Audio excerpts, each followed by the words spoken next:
I know what you're thinking. No, I am not a Texas Longhorns fan. I got this sweater when I visited my wife, or my girlfriend at the time. She did an exchange program in Texas, and I flew from South Korea to visit her, and I picked this up when I was there. Nice and comfy. But yeah, to all those Texas Longhorn fans out there, keep repping. I hope you love university and the sports programs that you produce. Lots of good athletes have come out of basketball and football and all the other sports that you guys carry. So yeah, go Longhorns. So this segment today for fantasy sports, what we're going to be talking about is we're going to do a recap of the leagues that I was in this year, and just to go over the draft orders and the draft picks that I had, and um, not to look back and say that I made mistakes, but I want to take you through my thought process of why I had picked those players in that specific spot. And as you can see from my current standings, this is, I think, near the end of the year. We have maybe 3 games left in the NBA season. It's April 11th right now, so it's present time. And um, first things first, try not to do too many teams if you want to win some. I mean, I did all right. I did four head-to-head leagues, and I did 4 roto, and I did 2 other head-to leagues in my other account because Yahoo only allows you to do 8 teams per account. And it's crazy because I remember before it was only 4 allowed, and I was like, this is way too hectic to have to switch between 2 accounts to manage all these teams. But I love fantasy sports, and it keeps me in touch with a lot of the teams and sports and athletes, and also helps me stay in touch with all my friends from around the world. And these are all different types of players and people that I know from everywhere. So some leagues repetitive people, but it's good to branch out and meet new people. So that's great. So let's get right into it. So one of the first teams that I had this year that I did a draft for is called Dream Teams. A couple of guys that I hoop with. I finished 12th out of 14th in this league, but I gave up a long time ago, and I will explain what had happened throughout the year, throughout the season. So let's dive right in. Let's take a look at the draft results. So you can see in round 1, obviously Jokic, Embiid, Doncic, Halliburton, Curry, Shai, Giannis, Tatum, and then here I am at the 9th pick. I went with Damian Lillard. At this time, I'm pretty sure time was running out, and it's a panic button pick. I'm thinking, Giannis is gonna hold his own. He's gonna have his days out, but I was thinking I thought Lillard was gonna have the most assists throughout the year. Great pick and roll play, but don't know how that was in fruition. We're going off how he played in Portland. It's his first year in Milwaukee. He's a great 3-point shooter, and Giannis, he can draw so many people into the key, and he creates so many open shots for people. And Lillard being one of the best 3-point shooters, I thought he was going to have a high field goal percentage. Great at free throws, high assists, which is so hard to find these days. So many points come off fast breaks, or rebounds, etc. So you don't get any assists off that. So, having Lillard at this spot, I thought it was going to be a tremendous pick. Didn't turn out to be the best. I'm not going to say who I'm going to take next year until the episode of who will I take. Who are my bright spots for next year? Who are my top 5 picks or keep out for? Not top 5 picks, but picks to look out for next year. But Lillard, first round, should have had a lot more assists than he did, and he was an all-star. I think he did play like an all-star this year, especially being in the East. Weak guard play, not the best per se, and as years passed, but still played well, and he did stand out. And I can't remember what his exact stats were, but just click on this to get an idea. And there you go, 24.4 points, 4.4 rebounds, 7 assists. And if you just scroll down where his career averages are, so yeah, massive drop off for points, massive. And I think he should have been somewhere around the 27.5, 28 point range. That's where I pegged him as, especially with Giannis easy buckets coming for Lillard, and it didn't fruition. But these are always speculation, right? We're always just they're educated guesses. No one knows 100% what's going to happen. So I went with that, and I think his assists are on par to what he's done in his past. He averages 6.7 over the course of his career, and he averaged 7 this season. So he did a little bit better, and I think he played 72 games, so the assist count was there. And remember, this is a head-to-head league where you are a punting category, so I was looking to punt something, and let's see if you can figure out what I was trying to punt later on in the segment. But anyways, his turnovers were down.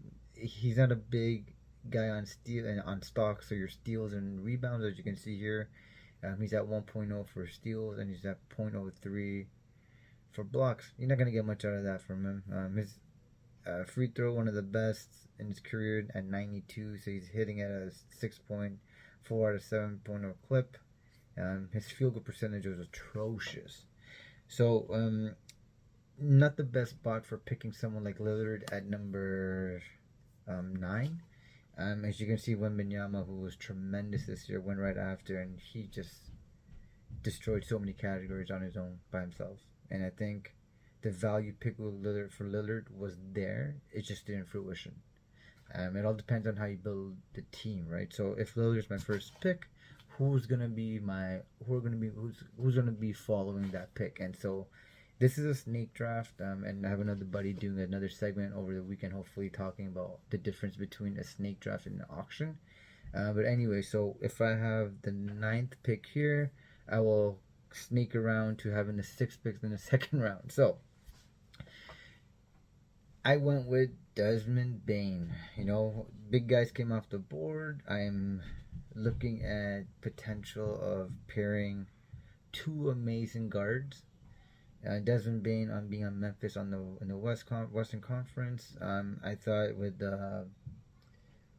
John Moran out and suspended for the first 25 games, I thought Bane was just going to destroy, and he should have. And let's take a look at his stats. And as you know, in hindsight, he got injured, and that's tough. No one could have predicted that, and Memphis' season kind of went down the drain. Too many injuries. John Moran was out. Jaren Jackson got injured a couple of times. And with Bane just out, it hurt. He played 42 games. He's supposed to have a tremendous bounce back, or not bounce back, a step forward in this year. In the 4th year in the league, he averaged 23.7. Last year he was at 21.5, and he was destroying the league for the first couple of weeks. His assists are up, his rebounds down, his TOs were going to be up, but I think he shoots at a better field goal percentage than Lillard, and he was at 46.4. Lillard was well below that. His free throw percentage is up there. He gets to the rim quite often, and he's a good 3-point shooter as well. So I think the stats were there. The counting stats are great for him. He does a little bit of everything, and I thought he was going to be at 27, 28 point range. I thought his assists would have been a little bit higher, and they were. I think the last couple of games that he played have dragged his points down, or all his stats down. So not the best glimpse into his statistics this year, but I thought Bane was an awesome value pick at second round at number 6. And then you can see who won after that: Young, Adebayo, JJJ, Mikal Bridges, Markkanen, Leonard, Van Vliet, and De'Aaron Fox. Now we're going to third round. I went with DeJounte Murray. Same thing again. He had an alright year. Health-wise, he was there. He's played 76 games so far with 3 left. So one of the best so far in his career. His highest was 81, which is in his second year. So think about that. This is his first season or second season with Atlanta. 3 games left. He would have probably played almost 78, 79 games, and this is his highest point average. His assists are up there. Well below what he had in San Antonio.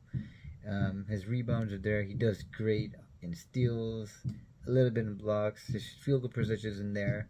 His 3-point percentage is in there, but my statistic or 3-point percentage doesn't count there. But he hits a couple of threes, and his field goal and his free throw percentage is fairly decent. It's above 80%. Actually, it was flat 80% this year, but he shoots a little bit better.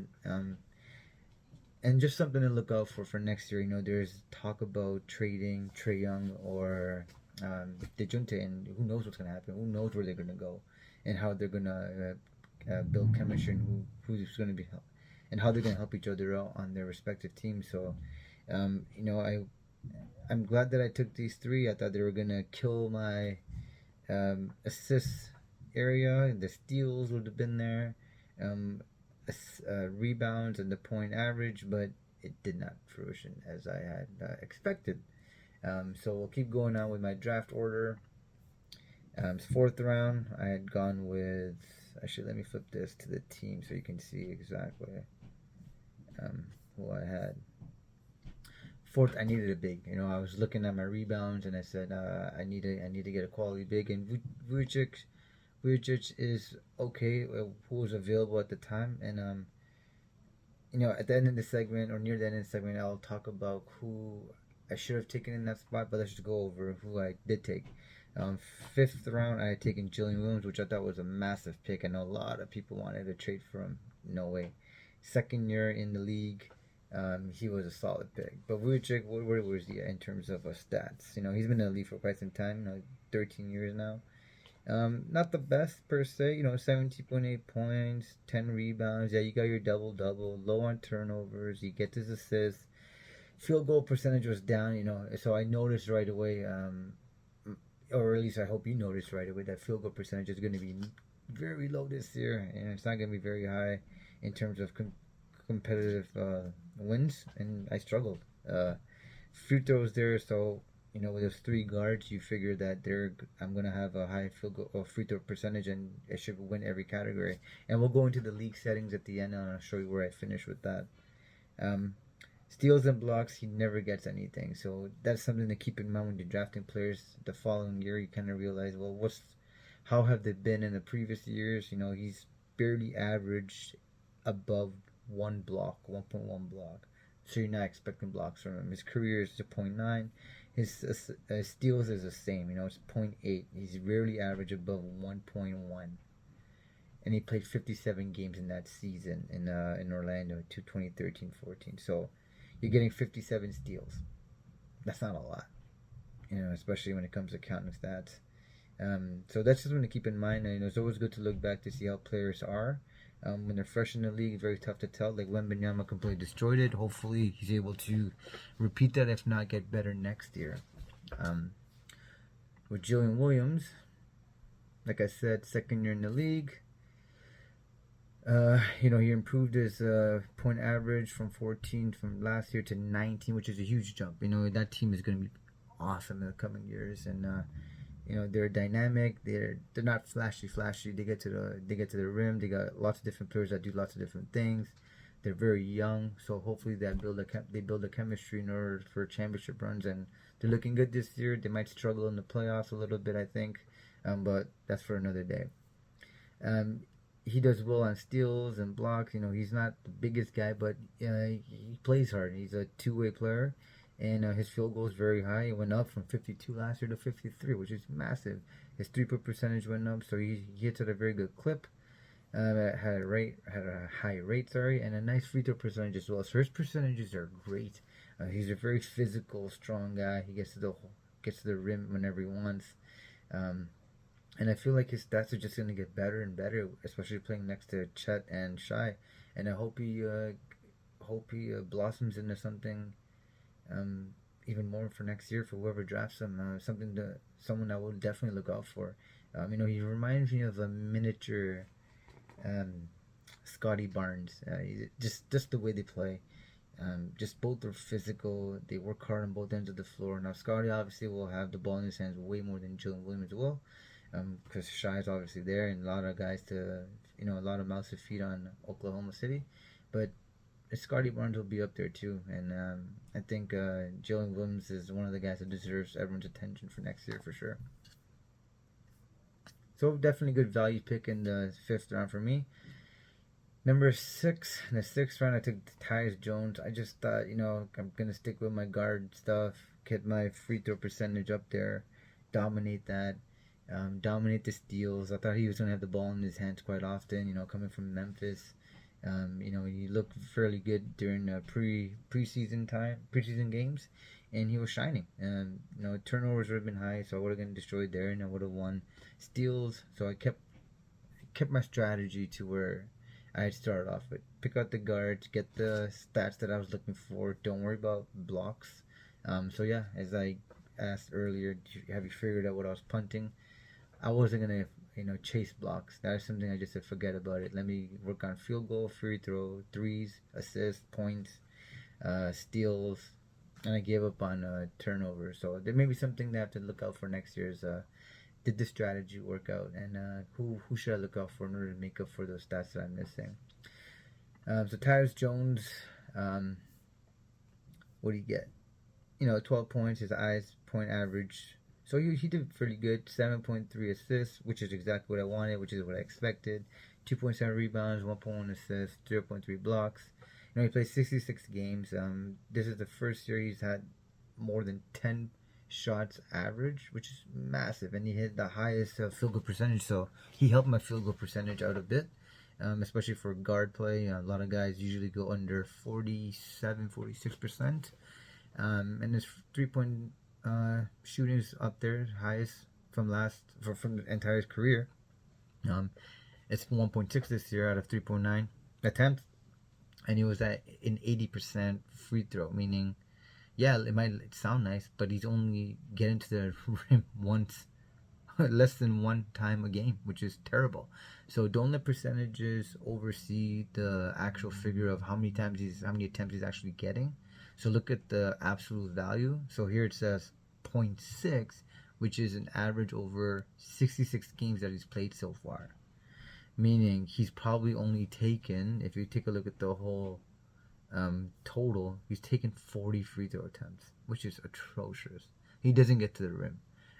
So don't look at just percentage, because 80% sounds nice, but if someone that is hitting at a 87%, or sorry, an 87%, with less free throw attempts, they're probably going to help boost your average even more.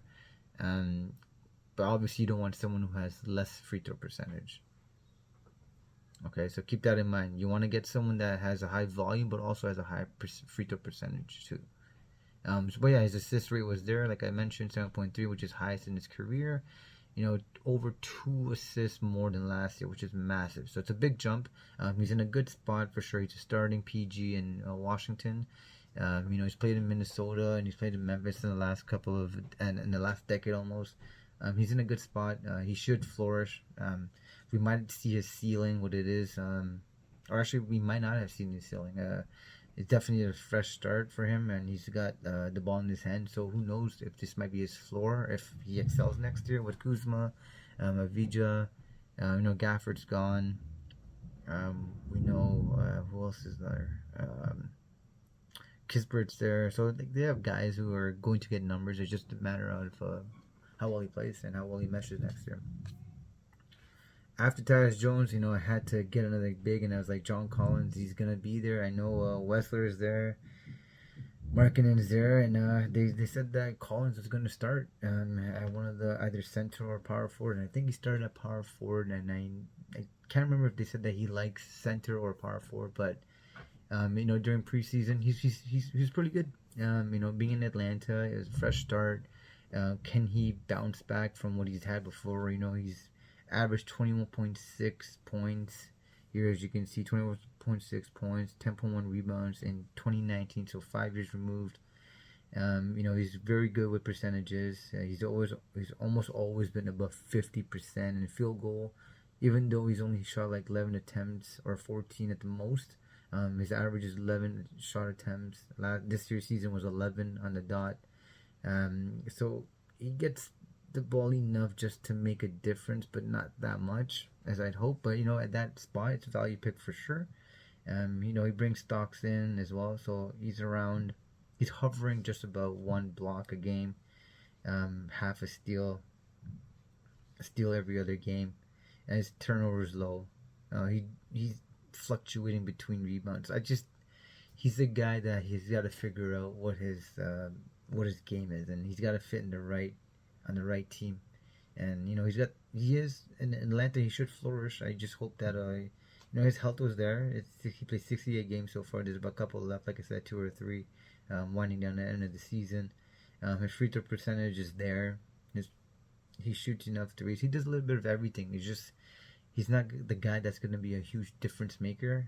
And I hope he finds his game next year, because Utah is fairly good. They got a lot of moving pieces on there. A lot of injuries. They have Kessler, like I said, another big who's great in the middle, rim protector, and Collins can do that too. Like I said, his 2019-2020 season, he was averaging a double-double, and he has the potential for that, if not more. And he just gotta continue being physical on the floor, and he just gotta be utilized wisely by his coach. It all depends. Now you never know. Like, one season it could be amazing, the following season he could be trash, or vice versa. I think based off of this, I don't know if I would draft him next year. Depends where he falls, obviously, not early rounds, and he might even have average double-double, and bump up in his assists. He might take 15, 16 shots and make 6, 7, 8, 9 of those, and have a higher field goal percentage, and have 20-point game average. You never know, and that's how basketball is sometimes. After John Collins, who did I take? Russell Westbrook. I don't know. This is a reach. How did Russell Westbrook do? Injuries, barring injuries, he played this year? He's played 16 years. My goodness, and he's still got his motor going. Far from his triple-double days. 11 points, 4.6 assists, 5.1 rebounds. He's always terrible with his percentages, always. But I still went for him. Just because, the time in the draft, it's getting there where guys are flying off the board, and you're left with scraps, and you just have to make the best of it. Would I take him next year? Probably not. I think there's other value picks out there better than him, and it is a value pick, because he still averages, and it's hard to find assists, like I said, and I wanted to continue with my draft in that order, or in that sense of continuously push those categories I was looking for, and he helped for the most part, but started losing a lot more playing time, especially not starting anymore. But he was a bump in the second unit, and he still produced enough during several aspects of the season, but massive fall off. I would stay away next year. There's a lot of other players in the league that deserve your attention. Russell Westbrook is not one of them. Aaron Gordon in my 9th pick. Where you at, Eric G? I had him in a couple of leagues. I just thought he's a solid guy who does a little bit of everything for Denver Nuggets. He's hovered around 15, 16 points. He's well below that this year. His field goal percentage is up, which will definitely help my team. He hits maybe a 3 here every now and then. His free throw percentage is going to hurt you big time, but he doesn't shoot that many, so having guards on my team who shoot at a high clip, at a high percentage, is definitely having Aaron Gordon is not gonna kill me. So, yeah, he brings in those rebounds, he brings in a little bit of assists, and I think having Jokic around you, it makes things easier. And AG, when he fills in for Jokic, he does great. Triple-double-esque, a block and steal every now and then. Something to keep in mind: he averages 0.6 blocks in his career, and that's where he was this season. You're not going to get much out of him in terms of that. Some games he might have 3 blocks, but then he's not going to have anything for the next 3 or 4 games, and that kind of hurts. But you're not drafting Aaron Gordon for that anyway. So he was a good big guy on my team. I just needed stats from some guy to fill in a power forward / center spot, and he did that. Next was Collin Sexton. I think this was a massive pick for me during this time of the order. He was great. I know he had a hard time in Cleveland. He did well, but he was passed over for Garland. Those 2 guys, great guards, but one of them's got to go if they don't mesh. And Sexton did okay. 18.7 points, 4.9 assists. I think the assists should have been a little bit higher for that guy. Rebounds 2.6. He's not gonna get you any blocks. Steals, not the best defender. He's a little bit undersized in my eyes. His field goal percentage is fairly decent, 48.7. So he's getting to the hoop. Shooting at a 85.9 clip, which is probably his best out of his career so far. In his career so far, he's hitting 4.1 out of 4.7 free throws. Pretty good. His stats were fairly decent, and I think it's a massive value pick for me during that time in the draft. And my last pick, which is a complete dud. I don't know why I picked Paul Reed. I know I picked him because I saw a report that Nurse, Toronto guy, me being a Toronto fan from Toronto, I had read a report that they were going to experiment Paul Reed next to Joel Embiid. Don't ever read reports like that again. It completely backfired. I thought Paul Reed was going to be out there with Embiid, and I thought Paul Reed was going to feast. Complete opposite happened. Especially when Embiid went down. What did Paul Reed do? Yeah, did nothing. And it was atrocious because he should have dominated the boards, and he nowhere near that. It's whatever the opposite of dominating is. That's what Paul Reed did. Now I love Paul Reed as a person, as a human being. Never met him, but don't have anything against him personally. But fantasy purpose wise, bro, what were you doing out there? I feel like I was averaging more, just sitting on my couch doing nothing. But he had his opportunities, and there were flashes of, oh yeah, hey, he had this game, double, 8,000 blocks, 40,000 rebounds, all these things, and then you're like, all right, let's go put a waiver claim on him. Next couple of weeks, you hear crickets chirp. And that's how sometimes it's going to be when you go rush to the waiver wire just because someone had a big game, and the next following games are just duds. It does suck. It's always going to suck because you never know. Well, that's what he played 80 games, so he was healthy. Played only 19 minutes. You can't do much. There's some guys who can, but not him. He doesn't. He's not gonna get you any of those big stats that you're counting on. Especially if he lost MB like I did in many other leagues. Paul Reed was not gonna fill that in. He's not. He's not gonna get those stats that MB does, and a lot of people don't understand that. Especially with leagues that have waiver wire. And let's say I took MB that second pick in my league, which I did. I took him second overall. I would have, depending on the number of teams, let's say there's 10 teams, I would have the 9th waiver wire claim. So whoever had the last pick in the draft would have the first waiver wire, and they get the first dibs in the MB sweepstakes, whoever fills in from. You lose out on that value. And it's like, you can't make up MB stats. So, yeah, you do have to be a good manager, but there's only so much you can do.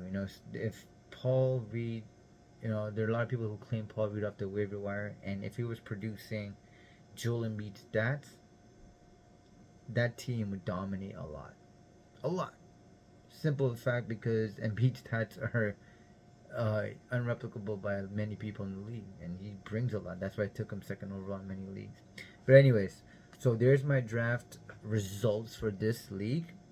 As I said before, there were 14 teams. So going over the rounds just very quickly again. My first pick was Damian Lillard. Who could I have taken in this? In my eyes, Wembanyama was a scary pick. Don't know how he would have been. In my eyes, I would have probably taken either Edwards or Sabonis. I also had Donovan Mitchell in mind, but he was also injured too. So in hindsight, it's so easy to say that. But I think sticking with Sabonis would have been a great building team. He does very well for triple doubles, especially this year with assists. He would have been massive in terms of points, rebounds, assists, field goal percentage. He hurts your free throws. He hurts your stocks. He also kills your turnovers. But a great starting piece. In the second round, had I not taken Desmond Bane, it all depends on what would have happened after Sabonis. But other guys that I pass up, I would have probably taken Adebayo. I know he was injured here and there, but I just think that he brings those stocks and he brings the double double every night. Great field goal percentage, and I think going off of Sabonis, um, free throw percentage, I would have probably punted that, and I would have probably punted my 3 points as well, and that's okay though because they're not high volume players, and they get the points as well. So 20 points, 10, 11, 12, 13 rebounds. They get the assists. Adebayo brings in the stocks. So great value picks for sure in the first 2 rounds, and I think it would have been a great starting piece. Moving on to my 3rd round, had I not taken DeJounte, I probably still would have. I'm not gonna lie, I would not have passed him up for anybody. But knowing how Brunson played, it was between Murray and Brunson, but I already had 2 other guards, so I said, you know what, I'm gonna take the better one out of that because Brunson doesn't play defense. He's not the best guy to get you stocks, and I thought, DeJounte just brings that value for me to get those stocks. In the 4th round, had I not taken Vooch, I don't know how I passed upon Scotty Barnes. I needed the big, and so that's what scared me the most is not having a center, and so many centers are off the board. So I think sometimes you kind of have to base your strategy off of positions, but take the best value pick there. And I know I passed upon Scotty Barnes on purpose, but it wasn't worth it. But Scotty Barnes are injured near the end of the year, anyways. But I think next year will be very different, knowing the team that we have. Who knows what's going to happen? I don't think the ball's going to be in his hands a lot because we have Quickly and we got RJ now. We got a couple of scorers. We have Olenek. We got a lot of good role players. Not a lot of guys that need the ball in their hands, and that's great for Scotty because he can facilitate. He can be great on offensive rebounding, and he plays defense. Like he's one of the best two-way players in the league already. So I'm looking forward to how he steps up next year.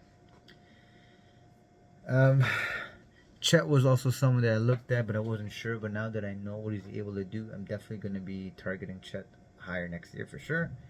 Next round, there are so many players in the 5th round that I wanted. I wanted Alperen Sengun. I wanted Banchero, but I was worried about his field goal percentage. But I think Jill Williams definitely loved that pick. So I'm definitely going to reach out for him next year again, or reach for him next year again. In the 6th round, not taking Tyus Jones ever again.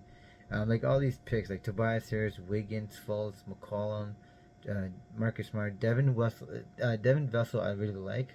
Middleton too. They do very good in terms of what their production. And Middleton's been hurt. Vessel, I think he's gonna be great next year again, especially with Wembanyama. So all those Spurs players, I'm telling you, look out for them. 7th round, I had passed up on quite a lot, but I thought Collins was definitely a good value pick for me. It all depends on what you're punting, so I didn't care about the stocks as much, but I needed another power forward / center, and that's why I went with him. If Draymond Green is healthy, yeah, he definitely, he's got those stocks, you get those triple-double-esque numbers still. But if you take a look at all these guys, like Zach Collins, I thought he would have been great. He was playing so well in preseason. Next to Wembanyama, they can feed off each other. It just didn't fruition. I think Zach Collins is a great backup, and he does well when he does play. Nurkic was a surprise this year. I would definitely not take Russell Westbrook. I think Scoot Henderson is going to be phenomenal next year. He's going to step it up big time. I don't think Josh Hart's going to have those same numbers again. I think Robert Williams could definitely step in a big role. But all these guys, you're looking at the back end of the draft, and it just scraps right now nearing the 14th round. But there's still lots of good picks, like Onyeka Okongwu from Atlanta. Once they got to move on from Capella. I don't know why they keep holding on to him. Unleash this guy. He is a phenomenal two-way player. He works hard on both ends of the floor, and he's a good free throw shooter. He's way better than Capella. So take him. Clarkson. He's going to get his points. He facilitates fairly well. He'll put the ball in the hoop. PJ Washington, great for Charlotte, but Dallas, I think he's going to get eaten out alive in terms of not having that much ball, not having the ball in his hands as much as Doncic is going to have it. Bobby Portis, he's stuck behind Giannis. Wendell Carter, yeah, he starts, but doesn't do as much He should be averaging a double double, and he's weak on the defensive end. That's his biggest his flaw in his game. He doesn't work as hard as he could. I think Herb Jones is going to be phenomenal next year. He'll step it up, especially who knows what's going to happen with Ja. But yeah, he's a great defensive player. He can get you. He can win stocks for you big time. Who did I take in that pick? Yeah, I took Aaron Gordon. Probably pass on him, depending on where I get him. There's lots of guys in this back end. So Collin Sexton was a great pick. Malcolm Brogdon started to play or was on the starting lineup here and there, but he played phenomenal for times. Brandon Miller is definitely going to have a great year. Who knows what's going to happen with LaMelo Ball, but Brandon Miller can put the ball in the hoop, and that kid can play.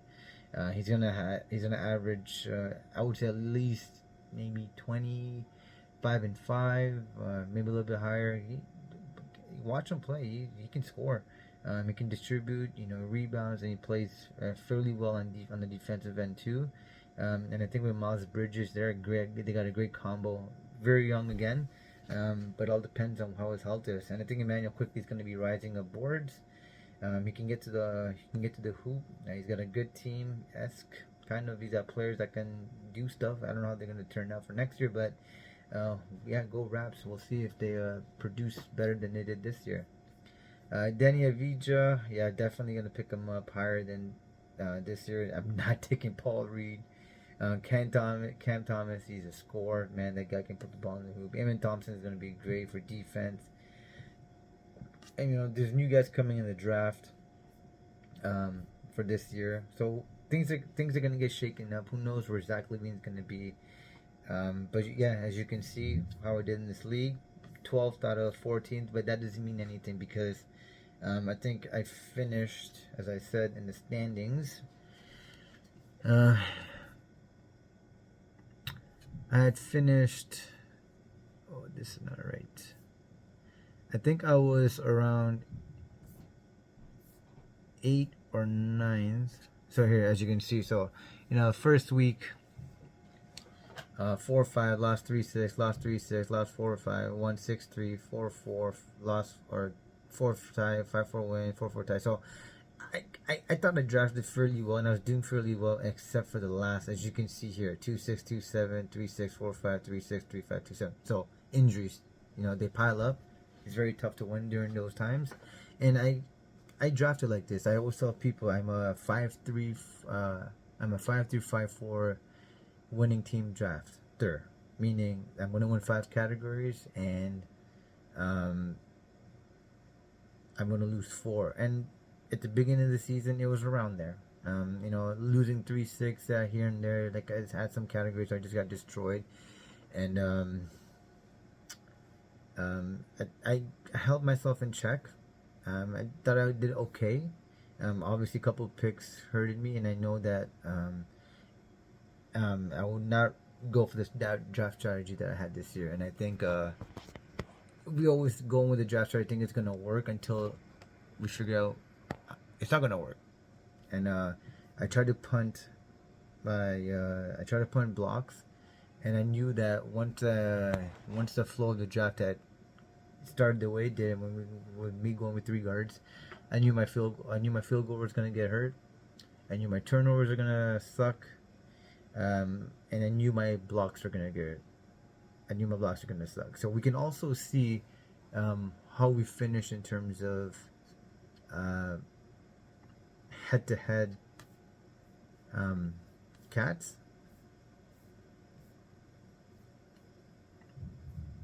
So you can see the head-to-head stats right here.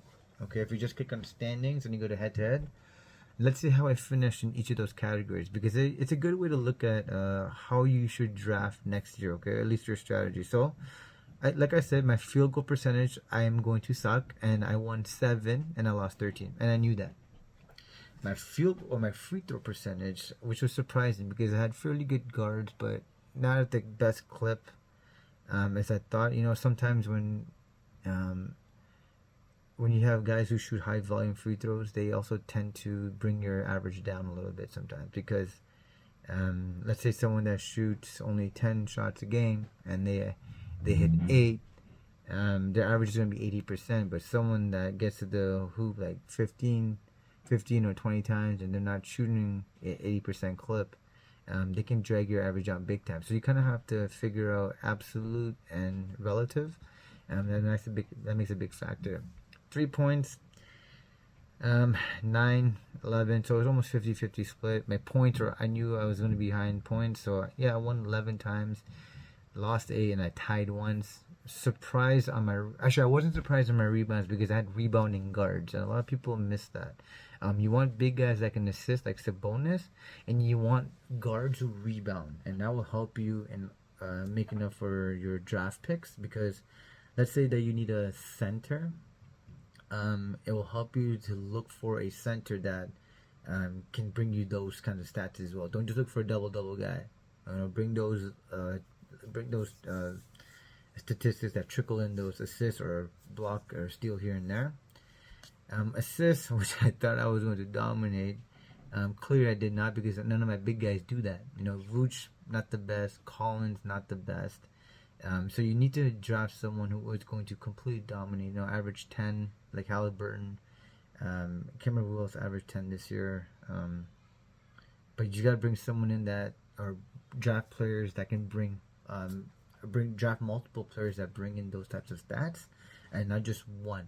So you want to draft across the board fairly evenly, but you can also punt a couple categories. Like, I once, like I said, I was punting blocks, but I won 6 times. That's because I have guys that block more than they've done in the past. The steals, I thought I was going to dominate, but I only won 7. But this is also because of the last 6 or 7 weeks where I allowed so many injuries. You can't make it for those players because you're working with scraps at the end of the waiver wire, and there's like no one left to pick up that makes up a stat for Lillard, that makes up a stat for Bane. Like, Bane was out, so how can I win in any of these categories? The turnovers, which I expected to lose, but I lose more than 10 times.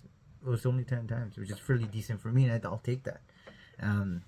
So as you can see, as you scroll across these head-to-head stats, I get a brief glimpse into my strategy and how I'm going to analyze and implement for next year. So I went in going with 3 guards. I won rebounds, I won assists, I won nothing else. So I won points and rebounds